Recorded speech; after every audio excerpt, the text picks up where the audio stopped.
El título, como ha sido anunciado ya, de esta conferencia es La mentalidad anticapitalista. Cuando se entra en contacto con las ideas intelectuales de autores como Mises, Hayek, Rothbard y Hazlitt, solo para mencionar a algunos, se empieza a entender plenamente en qué consiste la teoría propia del liberalismo clásico. Una propuesta que desde los días de John Locke quiere establecer las condiciones del ambiente en que los hombres deben vivir para alcanzar el bienestar y la prosperidad. Particularmente claros han sido Mises y Hayek al abordar en sus obras cuáles son esas condiciones en las cuales la vida debería de transcurrir. Ambos dejan en claro que sociedad es el nombre que le damos a la cooperación humana basada en la división del trabajo. Dicha cooperación constituye el fundamento de la asociación entre los hombres, resumida en la ley de asociación de David Ricardo. Lo anterior convierte la vida en sociedad en un medio, en el mejor de los medios descubiertos para que cada quien alcance la realización de su propio proyecto de vida. Por supuesto, como todo medio, como todo instrumento para lograr objetivos, la vida en sociedad debe darse y desarrollarse dentro de un marco de condiciones que permitan su correcto funcionamiento. Primordial es, en este análisis, lo señalado por Locke y por Bastiat, que cada ser humano es sujeto de derechos esenciales a partir de los cuales se constituyen las relaciones de cooperación. Vida y propiedad son para Locke y Bastiat los derechos a partir de los cuales los hombres preservan su existencia e intentan mejorarla.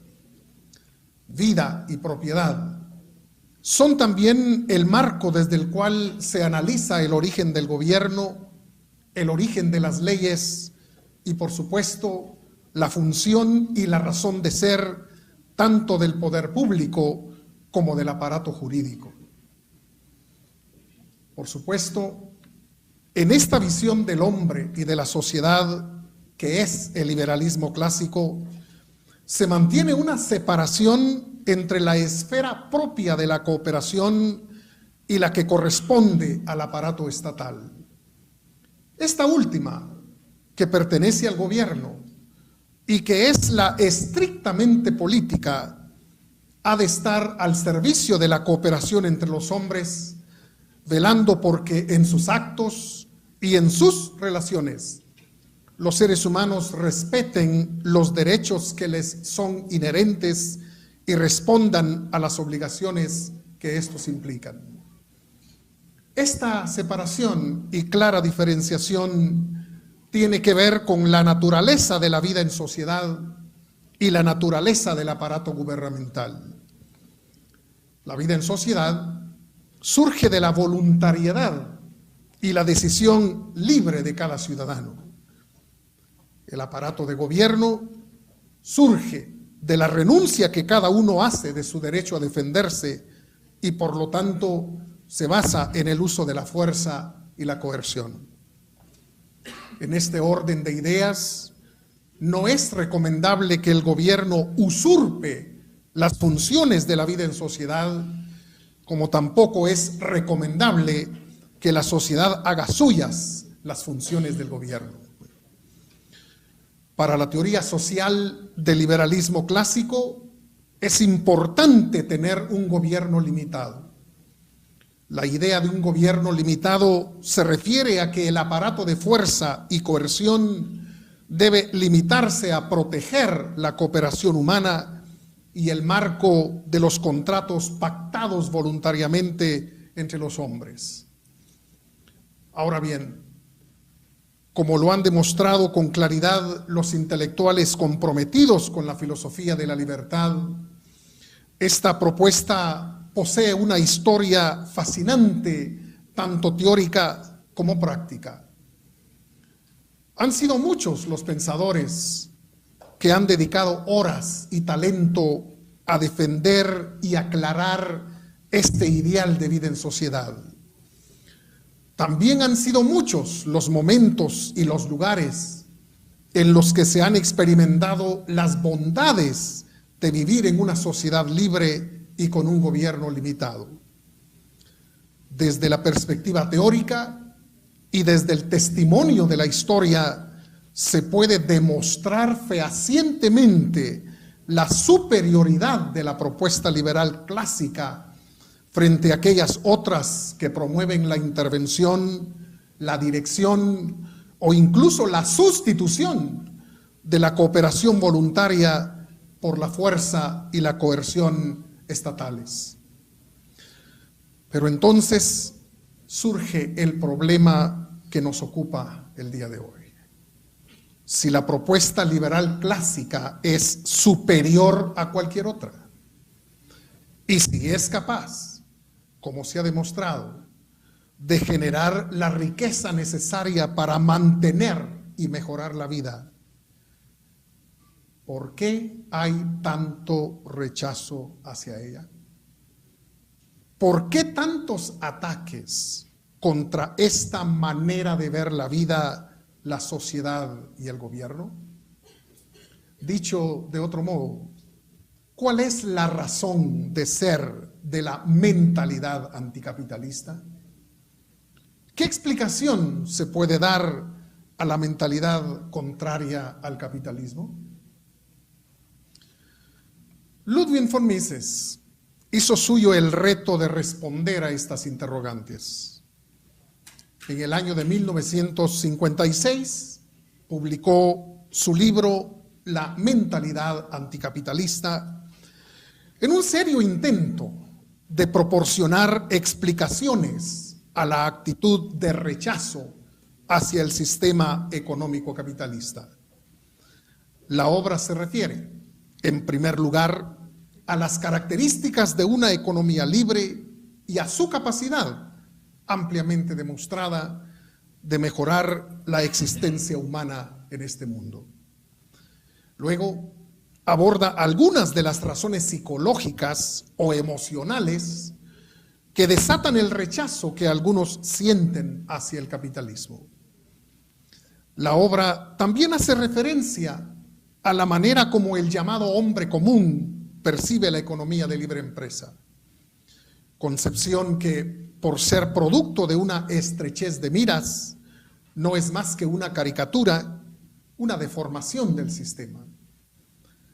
A continuación, el texto de Mises hace referencia a algunos argumentos no económicos que se suelen presentar en contra de la economía capitalista, como la acusación de que es un sistema injusto, porque promueve la desigualdad, o que es materialista, por enfatizar únicamente la vida en este mundo y, por supuesto, sus comodidades. La obra del 56 merece ser leída el día de hoy para ayudarnos a comprender la atmósfera de rechazo hacia el capitalismo que se respira en muchos ambientes. De nuevo, nosotros tenemos que plantearnos la cuestión: ¿qué explicación se puede dar a la mentalidad anticapitalista?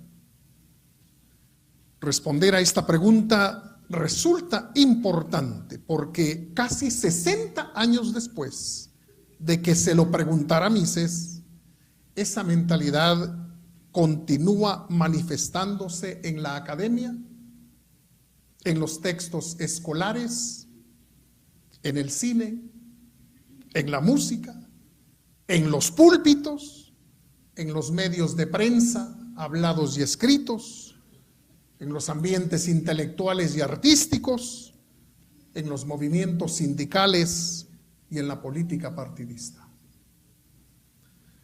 el derrumbe del régimen soviético y la desaparición del muro de la vergüenza en Alemania parecen haber sido solo una pequeña sacudida para los anticapitalistas.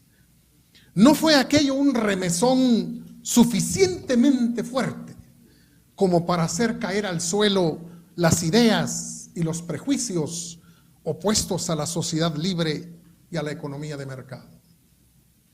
Por el contrario, hoy en América Latina asistimos al surgimiento y consolidación de regímenes inspirados en el castrocomunismo, como el de Chávez, el de Correa y el de Morales en el sur del subcontinente y, por supuesto, un poco más cerca geográficamente, el caso de Ortega en Nicaragua.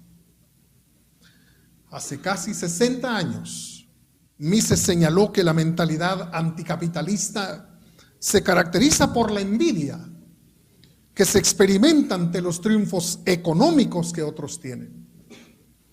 Insistió en que de alguna manera los fracasos personales conducen a rechazar el sistema económico de libre empresa.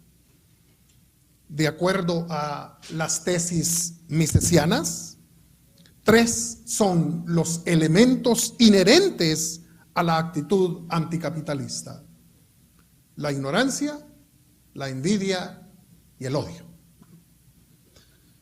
Según Mises, son los intelectuales los más dados a dejarse arrastrar por esos sentimientos, porque a pesar de dedicarse al estudio, a la investigación y a promover la cultura en general, muchas veces no les va tan bien materialmente como al hombre de negocios o al empresario. Además, los intelectuales son dados a pensar que son capaces de generar un sistema social y económico más equitativo, en el que las diferencias entre quienes tienen más y quienes tienen menos se acorten y disminuyan.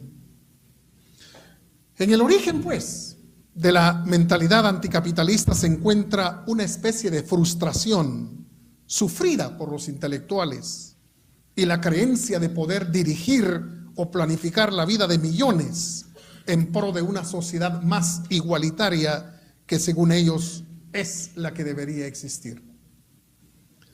Hay que aceptar, no obstante, que el rechazo hacia el sistema económico capitalista no solo se da entre individuos fracasados o frustrados.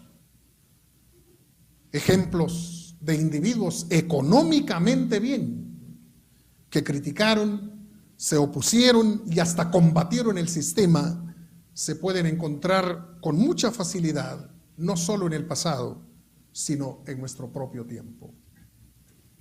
Entonces, no es solo cuestión de envidia y odio destructivo. Claro que en toda ideología anticapitalista de ayer y de hoy, de los 3 factores mencionados por Mises, el más importante parece ser la ignorancia. Los otros 2 factores, la envidia y el odio, podrían caer incluso en la categoría de falacias ad hominem. Creo que es la ignorancia la que proveyó de sustento al marxismo, al socialismo y al intervencionismo, y ahora sirve de base a la antiglobalización. Pero con el correr del tiempo se han ido sumando otros factores, otros elementos a la ideología anticapitalista. Sin ánimo de pretender superar la obra de Mises, deseo señalar aquí algunos de los componentes que cuando Mises publicó su libro La mentalidad anticapitalista no estaban presentes en esa actitud de rechazo al sistema económico de libre empresa. Veamos esos nuevos componentes. En primer lugar, quiero referirme a los intentos de regresar a la misma edad de piedra que constituyen una pieza importante en el programa de ideas de algunos filósofos y activistas sociales. La nostalgia por el pasado primitivo del hombre no es nada nuevo. Quizás uno de los primeros en convertir esa añoranza en piedra de toque de su teoría social haya sido Juan Jacobo Rousseau. Para Rousseau, la vida del salvaje era una vida sencilla, sin complicaciones, sin afanes por lo artificial y superficial. Según Rousseau, ha sido la educación y especialmente la civilización la que ha arruinado el carácter de los hombres y sus relaciones, provocando la desigualdad entre ellos. Esta creencia en el buen salvaje que depende de la naturaleza y vive en perfecta armonía con ella, se ha convertido en el resorte que impulsa muchas de las acciones anticapitalistas en nuestro tiempo. En ese sentido, son muchos los intelectuales que promueven la idea de que la vida antes de la revolución industrial era paradisíaca y magníficamente feliz. Culpan al sistema económico capitalista, hijo de la revolución industrial, prácticamente de todos los males que la humanidad padece. En ese sentido, estos intelectuales promueven un retorno al tipo de existencia que la humanidad tenía en la Edad de Piedra. Ni siquiera se trata de un retorno a la vida agraria y pecuaria, sino de regresar en el tiempo más allá del descubrimiento del pastoreo y la agricultura. En pocas palabras, se trata de un discurso que denuncia y renuncia a la civilización en favor de una existencia más bien primitiva. Uno de los promotores de esta visión primitivista es el filósofo norteamericano John Searson. Searson se caracteriza por sostener una actitud de abierto rechazo hacia la vida civilizada, por considerarla opresiva. De este modo critica la vida en las sociedades modernas industrializadas, en las que, según él, se nos ha impuesto la falsa idea de la escasez, la falsa idea de la pobreza. Ideas que han tenido repercusiones alienantes en la psicología humana, según él. Searson es enemigo del gobierno también y opta por un anarquismo radical. A la vez rechaza frontalmente la tecnología por habernos alejado de la naturaleza y haber instalado a los hombres en un hábitat artificial y mecánico. Esto es lo que justifica y explica su completo rechazo a la tecnología. Los términos con los que se ha bautizado el pensar de Searson son, en consecuencia, términos como primitivismo, anarquismo, naturalismo y neoludismo, en recuerdo del movimiento ludista de principios de la Revolución Industrial, movimiento que se caracterizó por un odio extremo contra las máquinas utilizadas en los primeros talleres y fábricas. El pensamiento y las obras de John Searson han tenido mucha influencia entre los grupos antiglobalización de toda tendencia y color. El eco que han tenido sus ideas se concretó en la llamada Revuelta de Seattle en 1999, cuando esa pequeña y pacífica ciudad se vio invadida por millares de manifestantes violentos que protestaban contra el libre comercio, aprovechando la cumbre instalada allí de la Organización Mundial del Comercio. ¿Qué propone a cambio esta ideología? Pues sencillamente volver a la vida anterior a la gran revolución neolítica, a la existencia de los grupos nómadas de cazadores y recolectores, sin tecnología y sin los afanes de producir para superar una supuesta pobreza. Solo tornándose los hombres en nómadas depredadores, volvería a existir una armonía entre hombres y naturaleza. Searson culpa a la domesticación y a la agricultura de todas las miserias humanas, como la división del trabajo, la propiedad, el afán de producir y acumular. También las culpa del aparecimiento del pensamiento abstracto como las matemáticas, que tan mala influencia, según él, han tenido en nuestra concepción del tiempo. Y responsabiliza también a la agricultura y a la ganadería del aparecimiento de la escritura, que ha jugado, según él, un papel nefasto en la dominación del hombre por el hombre. El hombre primitivo, por el contrario, vivía en forma feliz y diferente. Afirma Sersan, cito: antes de la domesticación, antes de la invención de la agricultura, la existencia humana pasaba esencialmente en el ocio, que descansaba en la intimidad con la naturaleza, sobre una sabiduría sensual, fuente de igualdad entre sexos y de buena salud corporal. Fin de la cita. Según la visión de Sersan, el capitalismo es el causante directo de las guerras, de la desigualdad, de los vicios morales, de los afanes que nos sumergen en estados estresantes y, por supuesto, es el causante directo del alejamiento de una vida apacible, saludable y armoniosa.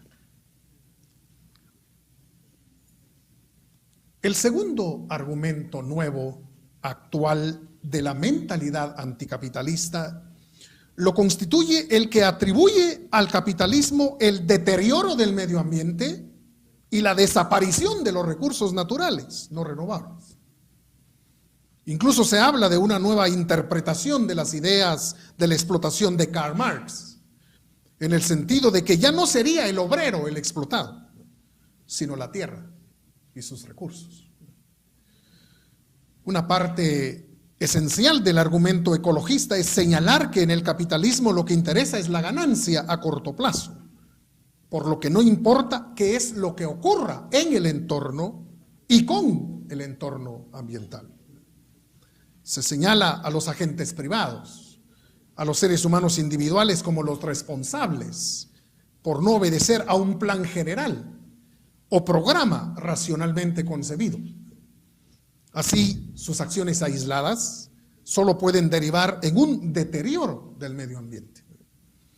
Se señala incluso que el deterioro del medio ambiente es una señal de que el sistema económico capitalista se encuentra en su etapa senil. George Weinstein, doctor en economía e intelectual marxista, es uno de los que incansablemente insiste en este argumento ecologista, no solo para hablar contra el capitalismo, sino para señalar su pronto desaparecimiento. A la pregunta de si estamos ante la crisis del sistema económico capitalista, Weinstein ha respondido así: sí, nos encontramos ante una crisis sistémica.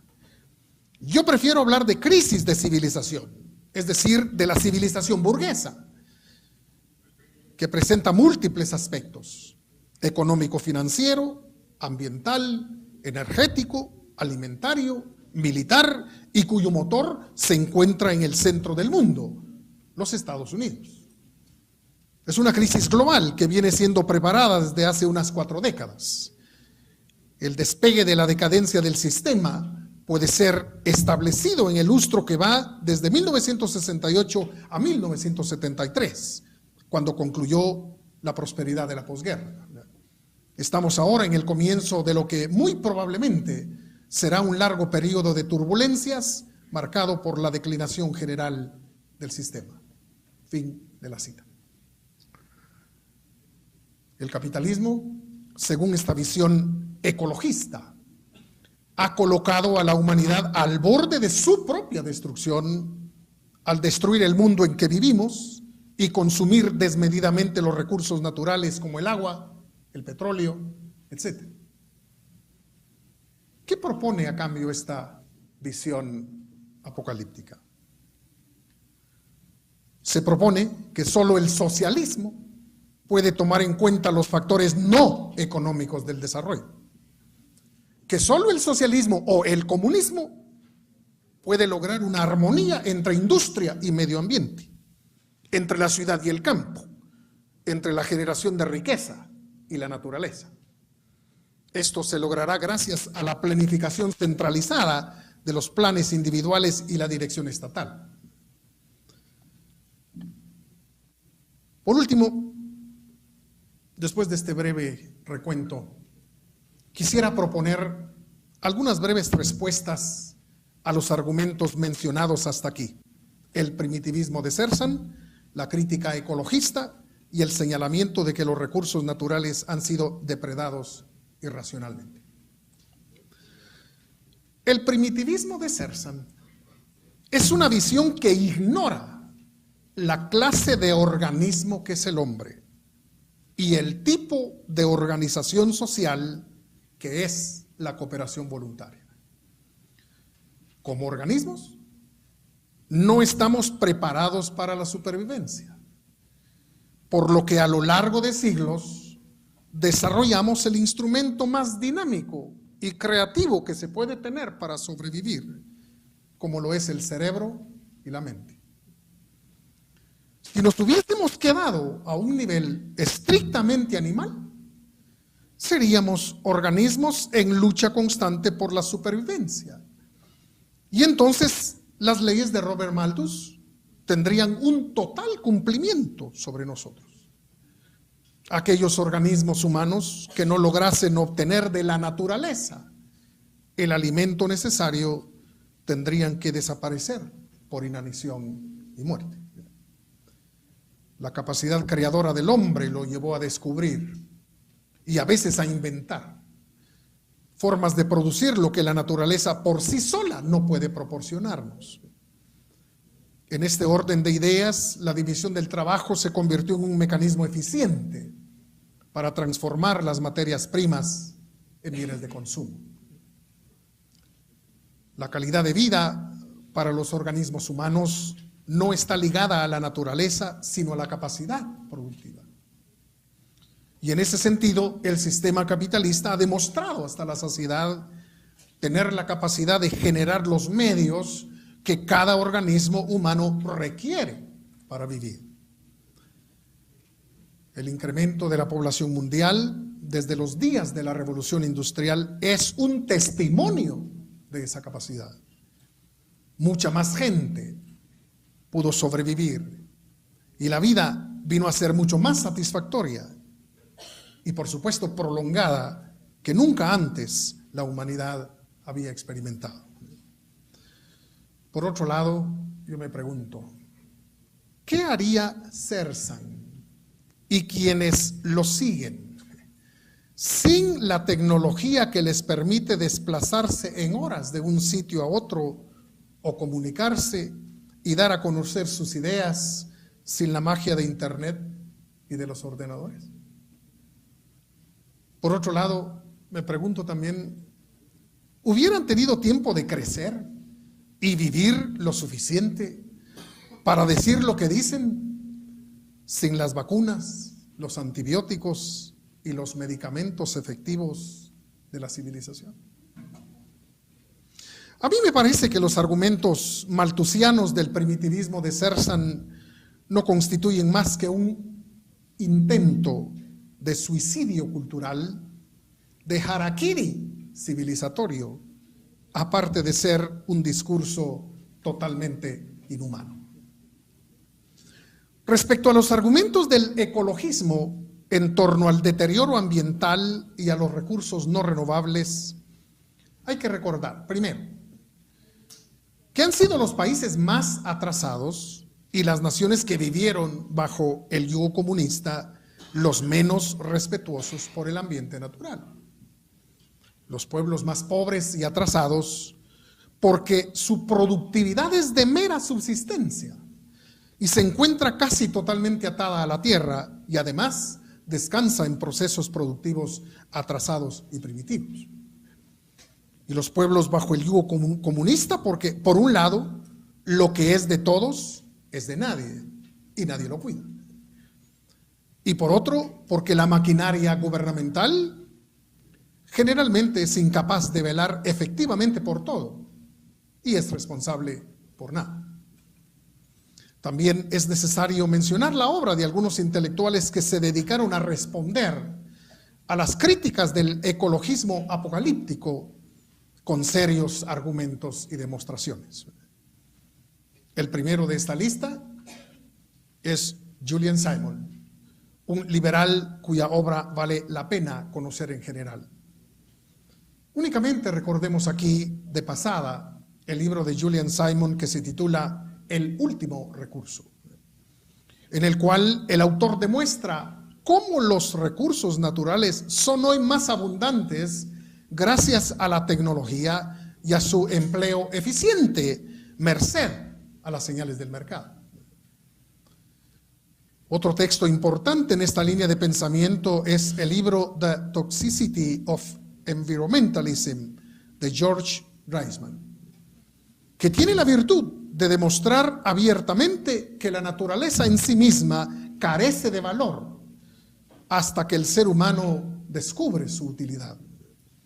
Reisman desenmascara a los movimientos ambientalistas como una cruzada en contra de la misma humanidad.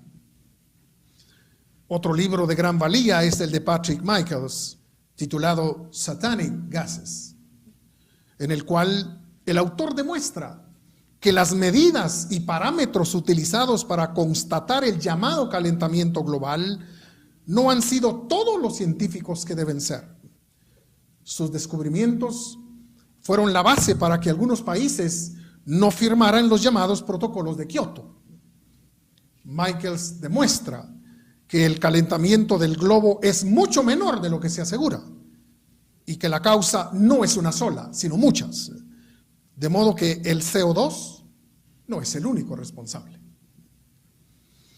Pero quizás el más valiente de todos estos intelectuales sea John Lomborg.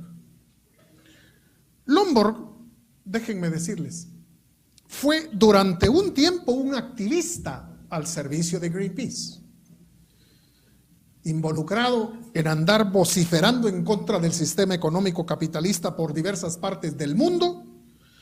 En una visita efectuada a los Estados Unidos, entró en contacto con la obra de Julian Simon. Lomborg no estaba necesariamente de acuerdo con Julian Simon, pero en su intento por examinar los argumentos de Simon, terminó convenciéndose de que Simon tenía toda la razón al afirmar que las cosas en el mundo y con el mundo están mejor hoy que hace un siglo. Lomborg publicó una serie de trabajos en la prensa que después reunió en una obra que lleva como título The Skeptical Environmentalist, en cuyas páginas se demuestra hasta la saciedad lo falaces que son los argumentos ambientalistas del ecologismo aterrorizante, aparte de dejar en claro que los seres humanos no somos enemigos acérrimos de la naturaleza. Trabajos como el de Lomborg han ayudado a revelar incluso que científicos de prestigio, como el finado Stephen Schneider, suelen recurrir a la exageración y a la mentira para impactar a la gente y conducirla a aceptar las denuncias ecologistas. Para terminar, pienso que la mentalidad anticapitalista podrá seguir inventando señalamientos infundados en su afán de desprestigiar el sistema económico de libre empresa, pero serán siempre eso, palabras carentes de fundamento. Por el momento, podemos concluir en que todo lo que disfrutamos el día de hoy y que hace la vida más saludable, confortable, agradable y prolongada, se lo debemos a la economía libre. Personalmente, no recuerdo nada que el socialismo o el comunismo haya creado o inventado y que podamos reconocer que es una contribución a que la humanidad tenga una vida mejor. Por ello, solo puedo terminar diciendo que viva el capitalismo. Es un comentario que hace Mises en su obra que a diferencia del sistema feudal o de castas, en el sistema capitalista no hay ningún lugar ganado de por vida, digamos.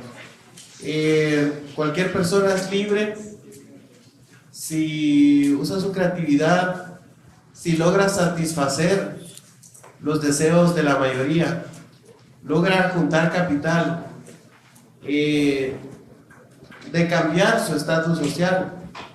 Él ponía, por ejemplo, el caso del esposo por ejemplo, en un sistema de élites, la esposa no le podía reclamar a él: ¿por qué no naciste duque? Si tú fueras un duque, yo sería una duquesa. Y él muy bien le podría decir, más bien, ¿por qué no escogiste mejor tú a tus padres? Porque si yo fuera un duque, no estaría casado contigo, estaría casado con otra persona. Tú hubieras escogido mejor a tus padres. Entonces, en el capitalismo menciona él que es mayor la responsabilidad de cada uno, de su situación. Y tal vez por ahí va también algo que no les gusta a algunas personas del capitalismo, ¿verdad? El lado de la responsabilidad. Efectivamente, sí, ese es un comentario perfectamente valedero y un argumento importante también en el desarrollo de la obra misencial.